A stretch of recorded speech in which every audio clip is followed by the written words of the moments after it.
Hello, good evening, everyone. This is Janice Kortkamp, and this is Syria Face to Face, episode 10. And I am hoping that live video is now working for me and you all can see me. I didn't get a chance to give you a heads up that I was starting in a couple hours. It's been kind of a crazy day, and I just got in a few minutes ago, and I feel a little bit disorganized and I'm a few minutes late, and I'm hoping that people will come on. I'm beginning to see people, so welcome. I hope you all are having a great Sunday. I'm dressed a little bit sparkly tonight because we're addressing the issue or the question of women in Syria, and this is something that it's a huge issue, very important. And I'll just start by explaining why I'm sparkly. It's because oftentimes when you're going out on the town, especially in Damascus, the women there will often just dress to the nines. And the women of Syria are really spectacularly gorgeous for the most part, and they're like jewels themselves. And then when they get all dressed up, whether it's in a very short, chic cocktail dress or a long formal gown with their high heels and their hair all done and their makeup just perfect, really they look like the Natural History Museum where all the gemstone collections are. They're just absolutely colorful and gorgeous and beautiful and stunning. And so ladies of Syria, this is why I'm wearing what little sparkle I own as this American housewife here. So welcome, everyone. It's great to be back and be able to do these live videos again. It's been 2 weeks of technical issues. Those look like they're all settled.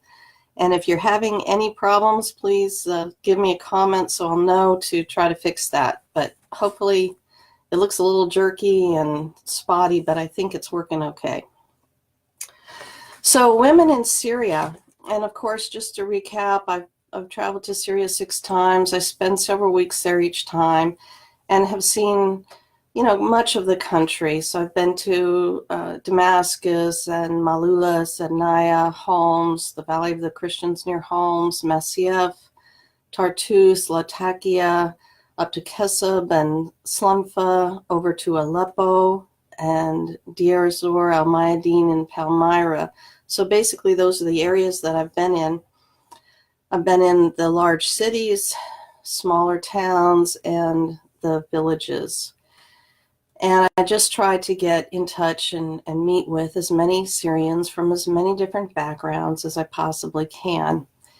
And one of the things that is really critical if you want to understand Syria as a country, and again, I'm not an expert. I don't ever pretend to be an expert. I'm just someone who has really tried to put a great deal of time into understanding to the best of my ability and through my observations on the ground, and present those to you as an American who has traveled to Syria. And that's the extent of my expertise. So please don't think that I pretend that or pretend to myself that I'm an expert. I'm just someone who has a certain amount of experience on the ground there and quite a bit of time in research as well.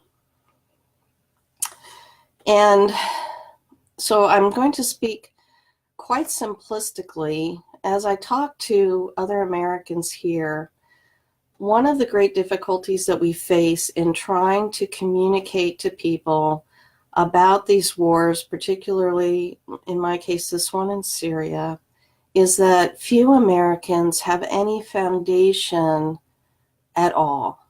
They have no clue about the Middle East whatsoever. If they have ever considered it or think about it, they think of sand dunes and camels, women wearing the full burqa and their faces covered, and all kinds of stereotypical images. And one of the things that Syria has done for people is really wake us up to the diversity that's in the Middle East, the beauty, the complexity of the cultures and societies there. And, you know, the way different countries, the way women are treated, their rights, their opportunities, the respect for them is different. It varies country to country. And so, for example, in Saudi Arabia is where those images come from in most people's minds, of the sand dunes and the camels and the women head to toe in black. And that is true in Saudi Arabia. It is not true in Syria and also in Lebanon. It's not true at all. In fact, as I've said many times, you know, in the summer, the women will wear short shorts and tank tops.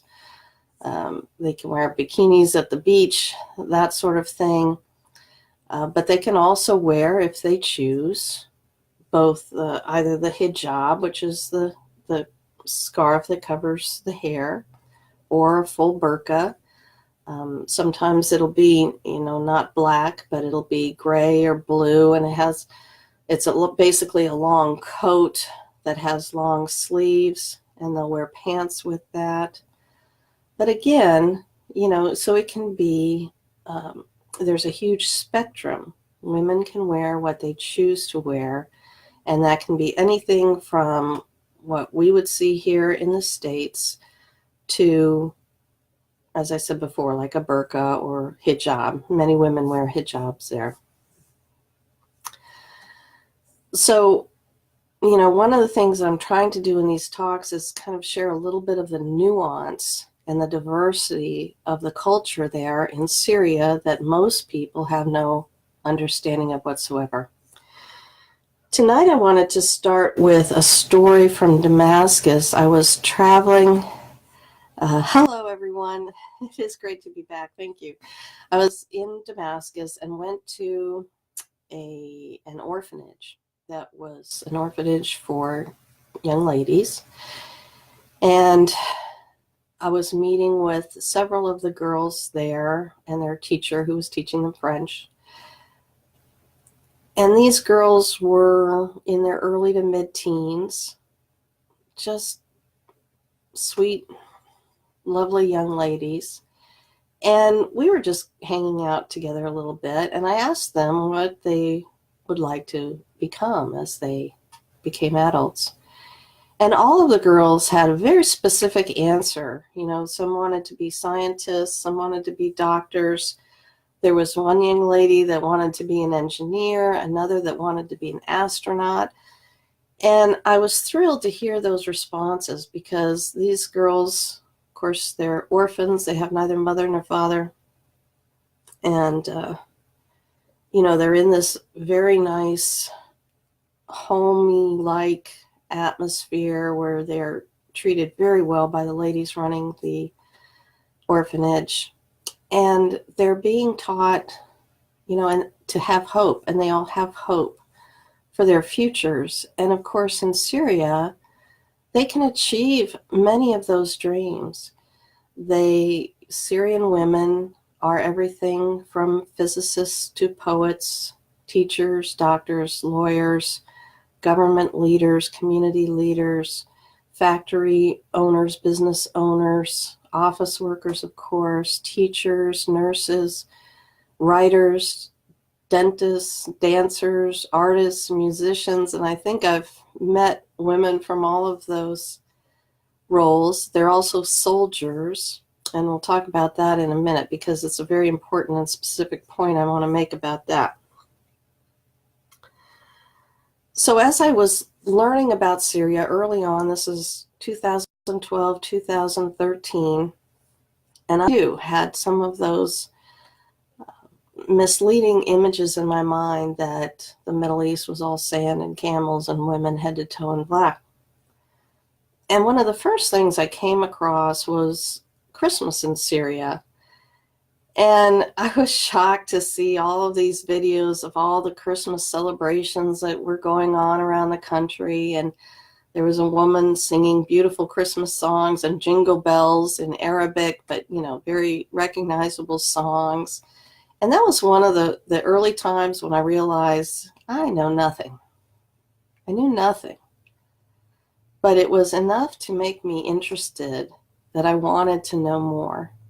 And these images and the videos that break people's prejudices and misconceptions are so important. And I think those of you out there who are watching, we need to keep sharing these images that break through these stereotypes so that people can learn that they need to learn. They don't know what they don't know. And so this is something that we can do as activists, is to constantly talk about and share about these revelations of how multidimensional society is. The Middle East actually is a fascinating region. And I was just talking, I went actually and spent the morning at a local, or a church about over an hour away, but it's an Antiochian Orthodox church. And I had seen it passing on the road some weeks back, and I stopped in because it looked like a church I would see, churches I've seen around Syria and Lebanon. And the priest was there, and I just kind of knocked on the door, and he was so excited to meet me and took me on a tour of the beautiful, gorgeous church. And so I went there today on Sunday for a service, and it was just delightful because people were so friendly and open, and getting hugs and getting selfies with people and meeting people there who were from Syria and Lebanon, and being able to just be among the people again was like, getting to be with your family. And I want to thank the parish of St. Peter and St. Paul for their hospitality today. Back to women in Syria. So we're talking about breaking through misconceptions, and we're talking about trying to understand some of the diversity of the culture there. And I just had a question from Pamela Jean about the Golan Heights. This topic tonight is about women in Syria. So I think next week I'll be talking about Israel and its role in the war against Syria. But tonight we're just talking about women in Syria. I want to start with two stories that kind of show the range, the spectrum of women's lives in Syria. So on one hand, I was in Deir ez-Zor, which, as most of you know, had been taken over by ISIS for a couple of years. Finally, ISIS was defeated for the most part. And in October of 2017, I was able to go to Deir ez-Zor, even though ISIS was still fairly strong in much of that area. Again, Deir ez-Zor is both a city and a province. So when I say I went to Deir ez-Zor, oh, there's a little dog. I mean that I went to the city in the province.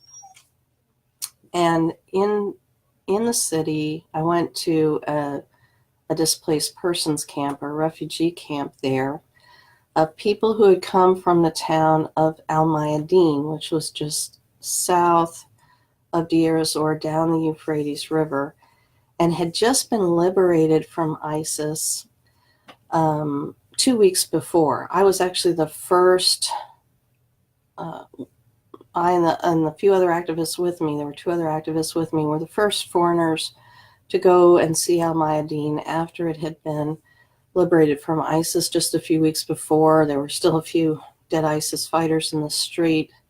They had another small attack from ISIS that day, a few hours after we left. But it was fascinating to witness history in that way and set foot in that town after its liberation and be there, just dressed, me and two Syrian lady friends, and we were just dressed in normal Western dress. And we were, whereas just a few weeks before, we would have been imprisoned and punished, and worse, for daring to walk around the streets in the way that we were dressed in our jeans and t-shirts. So anyway, Al-Mayadeen had been liberated 2 weeks before from ISIS. And a lot of the people living in that town had been taken to centers in Deir ez-Zor, and that's where I met some of the people there. And there was a lady there. Most of the people were just super friendly, and they were very anxious to tell their stories and express their support for the Syrian Arab Army and its allies for their liberation. And, they had some very hard stories to listen to. But one lady I think I'll never forget, and she was wearing a burqa and she was carrying a baby, and I was dressed in a t-shirt. It was pretty hot, and jeans. And she had her daughter in her arm, who was like 3 years old, I guess. And she's looking at me, and I could tell she was asking me if I wanted a burqa that I could put on to wear, And I said, no, thank you. And she took her daughter's t-shirt, her young daughter's t-shirt, and she pulled it down to expose her daughter's chest. And she's pointing at me, and she's saying, "You're naked, you're naked." In my jeans and t-shirt. And so, that's one mentality of what exists in Syria, especially since the war has been going on. After that experience, later on, several days later, I was in Damascus. I know that lady supported ISIS. I'll just be honest with you. And there are many fundamentalist religionists that do support those terrorist groups. But I was in Damascus and went to the Opera House and attended the Mari Women's Orchestra event there. Packed house, people of all different ethnic groups and religious groups represented in the audience, and of course many women. And, here before me is, 80 or so Syrian women, absolutely beautiful, in black evening dresses, playing gorgeous orchestral music that was really a blend of East and West orchestra, kind of epic music, beautiful, gorgeous music. And, for me, that was just such showing the range of people that I've interacted with there. So that's what we're going to talk about, is a little bit of that range of women's experience in Syria. And as I said, women are a part of every aspect at every level of society, including the arts. I did meet the granddaughter of Faris al-Khoury, who was the first UN representative ambassador from Syria to the United Nations. Fascinating man. I urge you to look up his history. But his granddaughter has made history of her own, and she's a very famous writer and well-known woman of letters, both in the Middle East and in Europe. She actually writes many different genres, including, erotica. She's older now. I think she's in her 80s. Can't quite remember, but I ran into her in one building, and it was just such an honor to meet this lady who was such a well-known figure in the arts in Syria. And she was actually President Hafez al-Assad's cultural advisor, I think was the title for her. So she's worn many different hats. One of the things that we see in the news a lot lately regarding Syria are these women Kurd fighters. And yes, there are the ladies of the Kurdish militias that have been fighting against ISIS are extremely brave. And I'm not trying to diminish the role that they've played.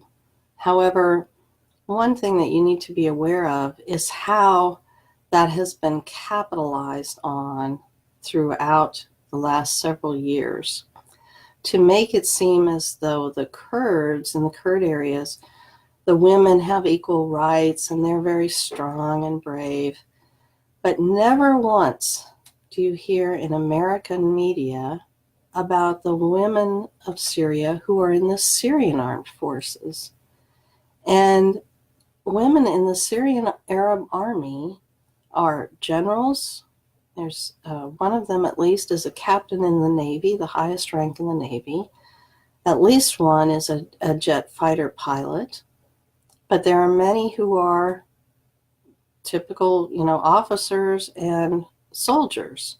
And they have also fought on the front lines against these terrible enemies like ISIS and Al-Qaeda. And they have also been horribly injured and killed. And, they drive tanks and they're snipers and they do all kinds of work to help defend their country. But never, ever once on any of these news media reports about Syria will they ever talk about the women in the Syrian Arab Army. And I've met several. I haven't had a chance to actually interview any, and I'm hoping to next time to maybe interview one of the generals there. But keep in mind, when you're seeing these stories about the women Kurd fighters, that is propaganda to get you to want to support the Kurd groups that are working with the United States of America to support the U.S. illegal coalition presence in Syria.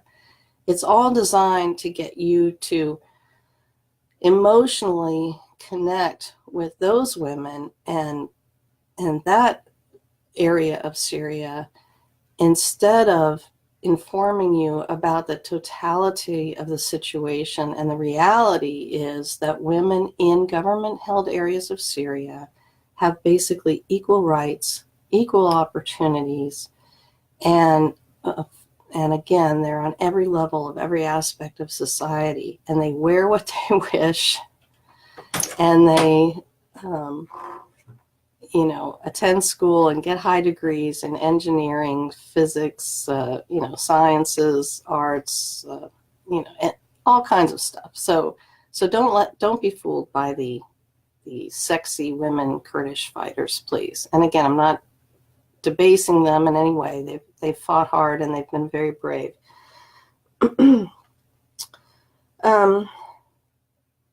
One of the great leaders of Syria was the Queen of Palmyra, Zenobia, and she actually stood up to the Roman legions in her day, and she's a very popular historic figure in Syria.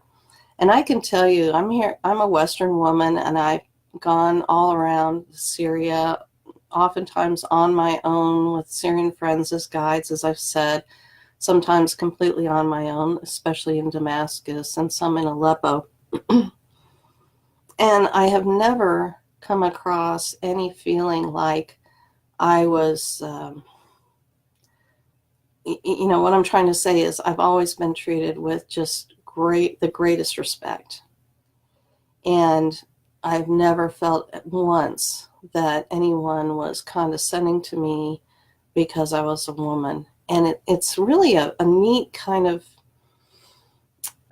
balance that has been struck there, because there's also, how can I say this? There's been this revolution of women really entering the universities. That actually started way back, like 100 years ago. Women started going to become doctors and such in Syria. But in the society overall, that has really blossomed over the last 20 years or so. Started about 40 years ago, but in the last 20 years ago, it was really skyrocketing how many women were entering university and getting advanced degrees, etc. So I lost my train of thought. What that has resulted in, for example, in the vice president of Syria is a woman, and she's an older lady. She's like 80 years old. Her name is Naja Al-Attar, and she is a spunky, feisty woman. I have not had the honor of meeting her yet. I hope to someday. But here we have a country in the heart of the Middle East. It's a 90% Muslim nation, and they have a woman vice president. And so what's our excuse in America that we have not yet achieved that? I think they should get, kudos for having a woman vice president. And the leader of parliament, prior to the guy who's currently in there, who's a Christian guy, was a woman as well. Many of President Dr. Bashar al-Assad's top advisors are women, and I've had the honor of meeting Dr. Buthena Shaban several times. She is a hero and an inspiration to me. She's a brilliant, absolutely brilliant lady, and she has witnessed history for the last several decades. She is his political and media advisor, and one thing I notice about Dr. Shaban is that she is a dynamo and a champion of women's rights in the world, and particularly in Syria and the Middle East. And she was recognized worldwide as a leader and a champion of women's rights before the war started. Once the U.S. decided it had to bring freedom and democracy, i.e. death and destruction, to Syria via terrorist and mercenary proxies, she became, a targeted person in the media and by our government. She had personal sanctions put on her. She has family in the United States that she's not allowed to visit because of the sanctions and prohibitions on her travel and that sort of thing. So here we have one of the premier leading women in the region who is fighting for women's rights and who herself is a doctor, brilliant lady, and she's been made a pariah simply because the U.S. wanted to take control over Syria. And this is the kind of thing that really is infuriating to see.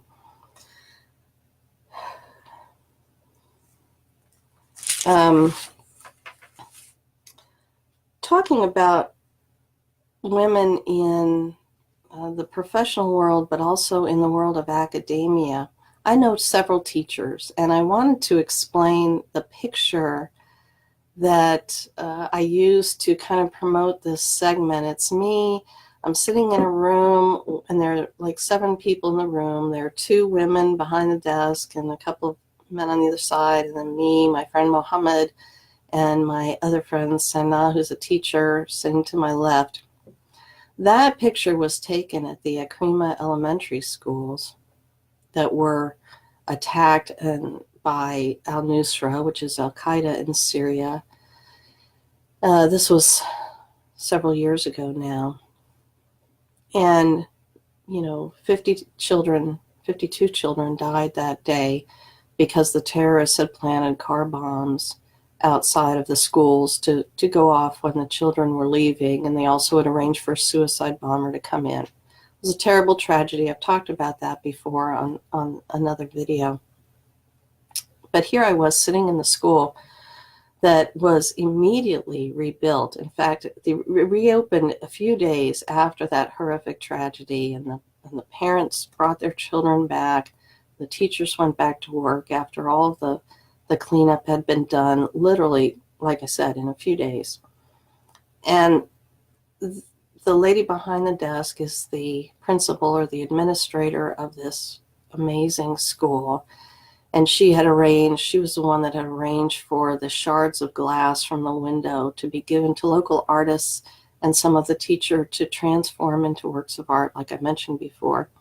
But she's a dynamic lady, and you can just tell from that photo, she's in charge there.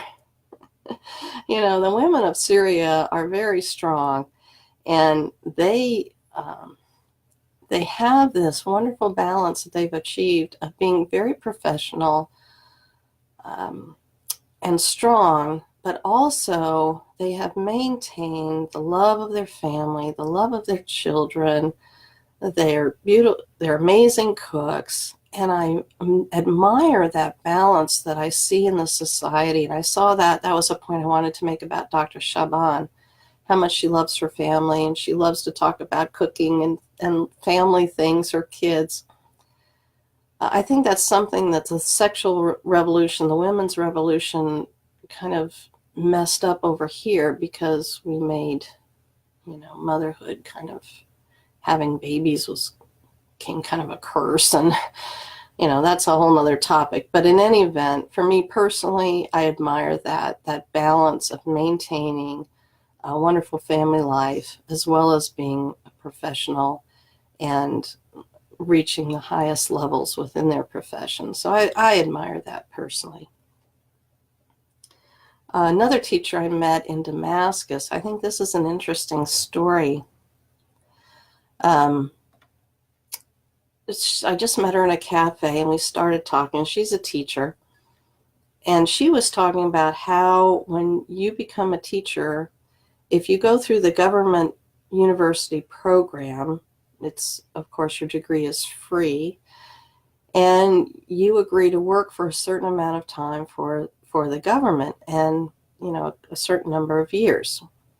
And she had continued working for the government as a teacher in the government schools. And she was sent here. She'd grown up in Damascus, where the girls, like I said, were totally Western dress, and it's a very cosmopolitan society. And she was sent to a little school in the north, in a village. And the kids that she was teaching had never seen a woman who was not wearing a hijab, was not wearing a head covering there. And it was very shocking for them. And I tell you that story to illustrate that in Syria, you have those cosmopolitan modern cities and towns, you have villages, and there are some people in those villages that live a very traditional conservative lifestyle. Some of them may have never really stepped out of their village much and been to the big city. And,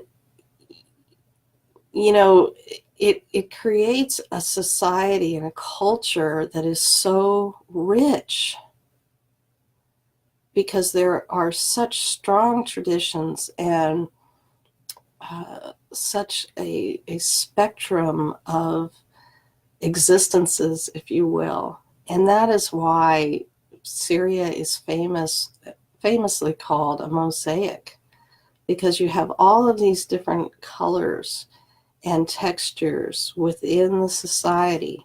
And yes, it creates complexity and has created issues, but it also creates a great beauty. And it's something that I really love and appreciate about the culture.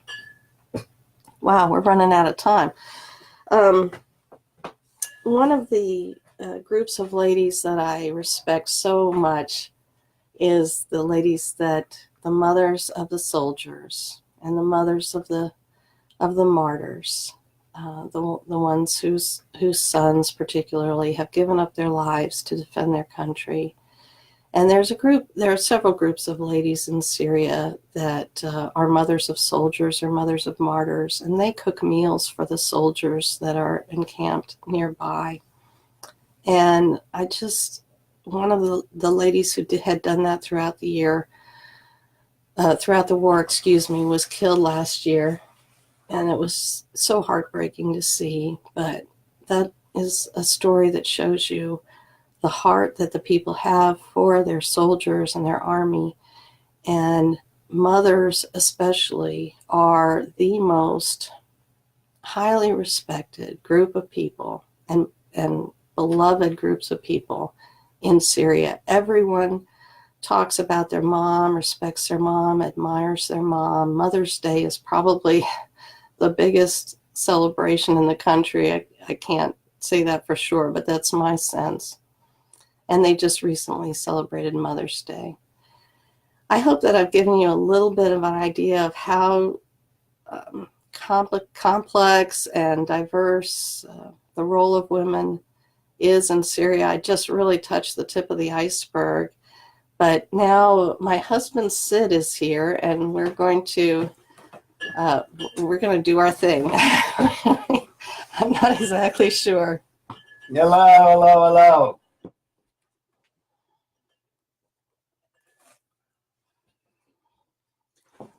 Well, I was told, first off, hey, Scooch. Oops, sorry. Sorry. Well, I was told that if you order a beer in Syria, now I'm getting all this second hand. There's Syrian beer, there's Lebanese beer, but kind of the beer of choice, and they always ask. So here I am, the waiter. You can get Corona. It's not. I don't know if it's the beer of choice. The Lebanese beers usually are picked. Oh, okay. But you're always asked. You're always asked. Do you want that Mexican style or regular? So Mexican. Always. I mean, always asked. If you order a beer, you're going to get asked that question. Do you get glasses with that or out of the bottle? Glasses, because the glasses will have the salt on them. Oh, the glasses have the salt. We'll get this. We'll get this.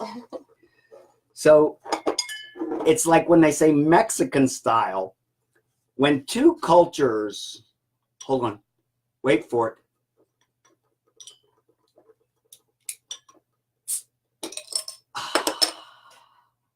Okay, when two cultures collide, probably the best thing that happens is the best of each rubs off on each other.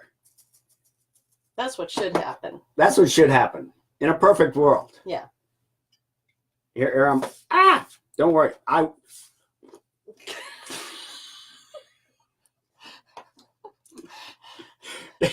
told you we were a little unorganized. You can see we rehearsed this. Ooh, look at there.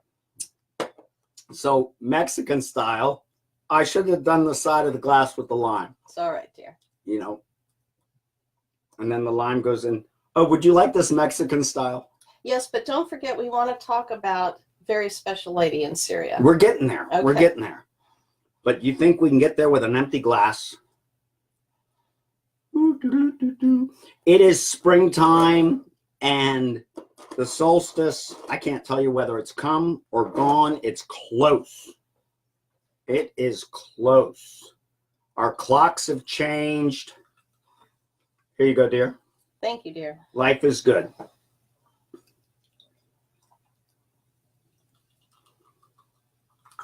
Cheers. Cheers.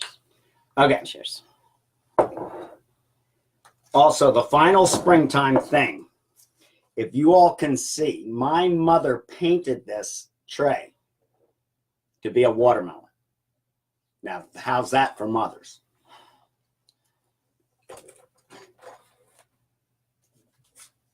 Over the years, as I look at Jan's, what do you call it, your wall or your timeline? Timeline. Timeline. Those are things that other people post, right? Yes. And so early on, I'd be looking at the timeline and I'd see a wedding in Syria, in Damascus. And I mean, wedding, wedding, wedding, dresses, dresses, dresses, hair, hair, hair, beautiful girls, beautiful girls, beautiful girls. It's like, why wasn't I invited? And I'd ask, and Jan would say, this is very normal. And so I've gotten to know Syria through my wife. I've gotten to know Syria through the timeline. And our Syrian friends. Our Syrian friends. Early on, Jan was in Syria. I was up at the mechanics. And I was describing what Jan was up to. She was somewhere and had to stay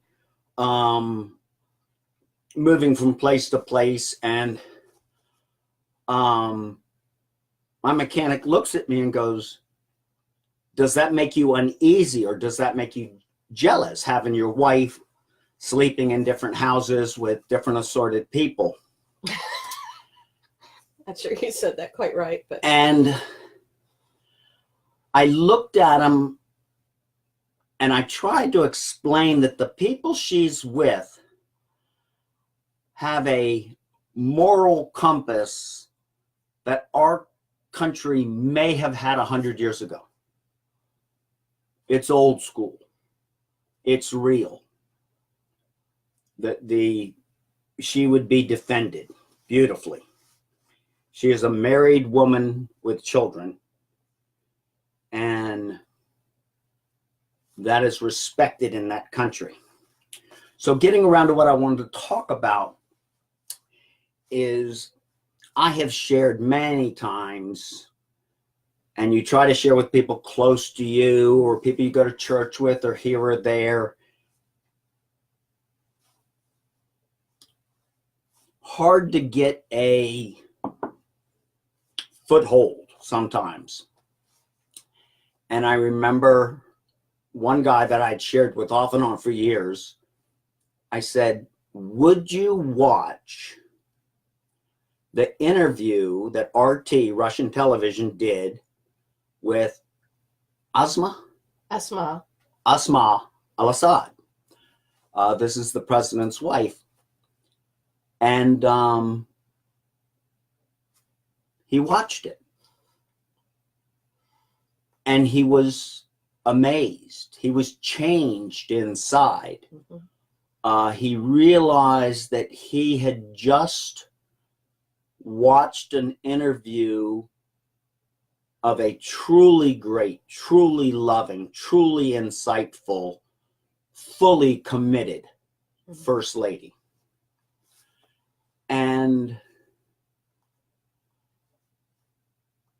so Jan and I were talking about this. I believe she will be putting a link on her Facebook to this one particular RT, Russian television interview with Asma.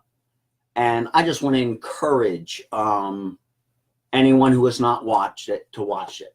Yes, and to share it, because the First Lady, as many of us talk about all the time, is truly an inspiration, and I use her as a personal model of someone I would like to become when I grow up, because she's brilliant, she's beautiful, she's so compassionate, she's hardworking, strong, and gentle at the same time, vivacious, and here she is throughout the war, constantly being always among the people, among the families who have suffered, and trying to help them heal and hold on throughout this very difficult conflict.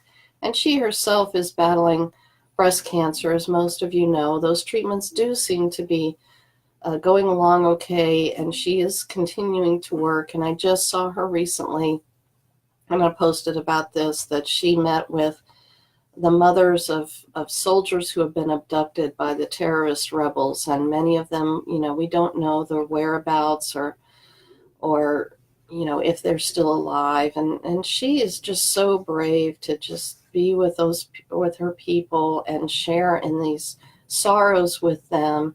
And she runs many programs within Syria, excellent programs for soldiers who have been injured, for people who are suffering, for people who are needy, for displaced persons, for special needs kids. I mean, there's just a whole gamut of programs that she personally oversees. So there is one other story. This morning,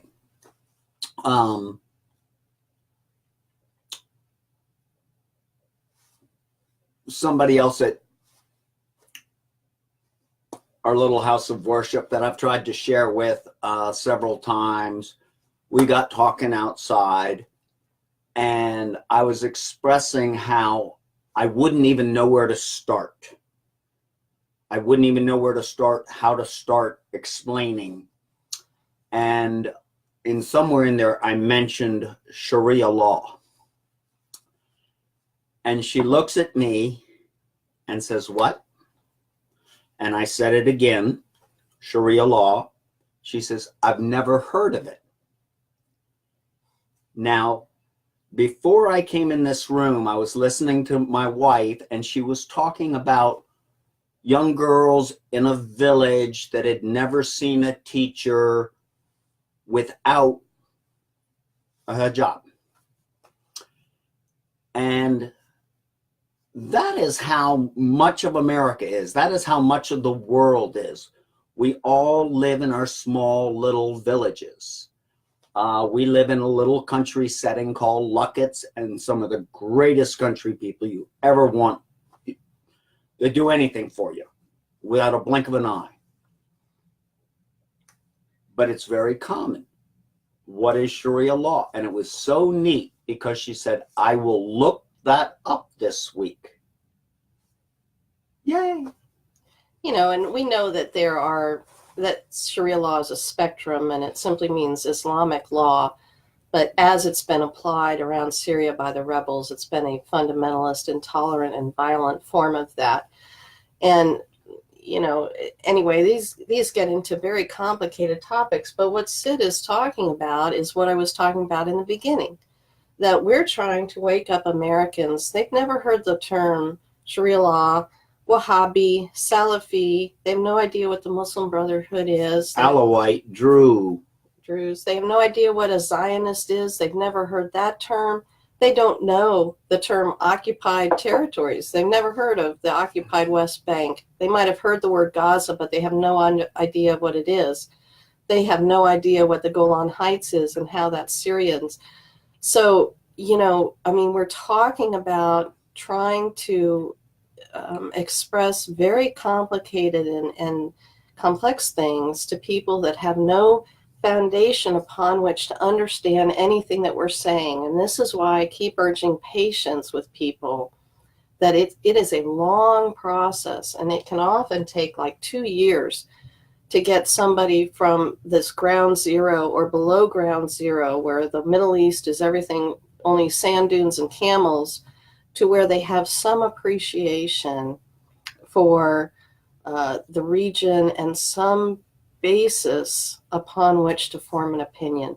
So again, I just urge everyone to stay patient, keep educating people, understand that most people are utterly ignorant, but in general, people here are good-willed people, and if they just learn something, like learning about women in Syria or Christmas in Syria or whatever it is, something that sparks their interest that will get them asking questions. So hang in there, and we love you, and I think that's all for tonight because we're out of time. Are we out of time? We're out of time. So one more cheers, one more toast to all of you out there, and particularly our friends in Syria, in Palestine, in Yemen, in Iraq, all over. And we love you. I have a toast. Thank you for joining us. And this toast is only for those in the Northern Hemisphere. To spring. Oh. Brian. Happy spring. Happy real spring. Brian, happy fall. Thank you, everybody. Brian's down under. I think I'm going to have to cut him off now. Good night.